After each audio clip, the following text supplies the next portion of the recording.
Please stage வாங்க.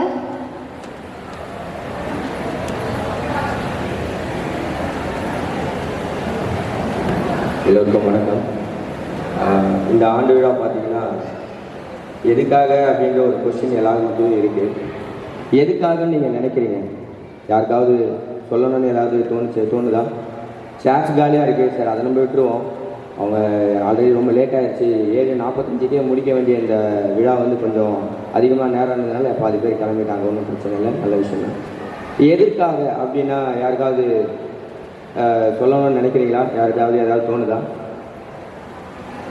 சரி, நான் சொல்கிறேன். எதுக்காக அப்படின்னா, இந்த ஒரு ஆண்டு விழாவை நடத்தணும் அப்படின்றது வந்து இவங்களுடைய கட்டாயமும் இவங்களுடைய ஒரு இதுவும் கிடையாது.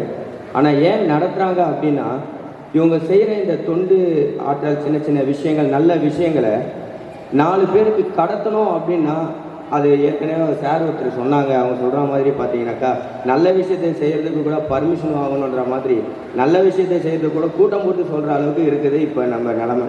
ஸோ அதனால் வந்து இந்த ஆண்டு விழாவை வந்து நான் எப்படி பார்க்குறேன்னா, நம்ம வீட்டில் எல்லார் வீட்டில் சின்ன சின்ன குழந்தைங்க இருக்காங்க. அத்தனை பேருக்குமே வந்து எல்லா விஷயமும் கற்றுக் கொடுக்க முடியுமா அப்படின்னா அது நிச்சயமாக முடியாது. அது எப்படி நம்ம கற்றுக் கொடுக்க முடியும் அப்படின்னா, இந்த மாதிரியான சின்ன சின்ன நல்ல விஷயங்களை அவங்க மனசில் புகுத்துவதன் மூலமாக தான் நம்ம அவங்களுக்கு நல்ல விஷயங்களை கற்றுக் கொடுக்க முடியும். அப்படி நல்ல விஷயங்களை கற்றுக்கிற மையமாக தான் நான் வந்து இந்த அரண் அமைப்பை நான் பார்க்குறேன். இந்த அரண் அமைப்பில் பார்த்தீங்கன்னா 4 வயசு குழந்தைங்கள்லேருந்து 80 வயசு பெரியவங்க வரையும் இருக்காங்க.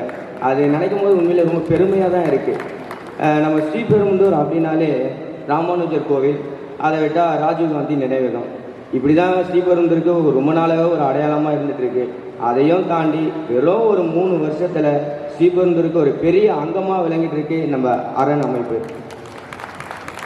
இப்படிப்பட்ட அரண் அமைப்பில் இங்கே இருக்கிற நிறைய பெற்றோர்கள் வந்திருக்கீங்க. என்னுடைய தாழ்மையான வேண்டுகோள் என்னென்னா, உங்கள் குழந்தைங்களை அரண் அமைப்போடு சேர்ந்து தொண்டு ஆற்றலை செய்ய நீங்கள் அனுப்பி வைங்க.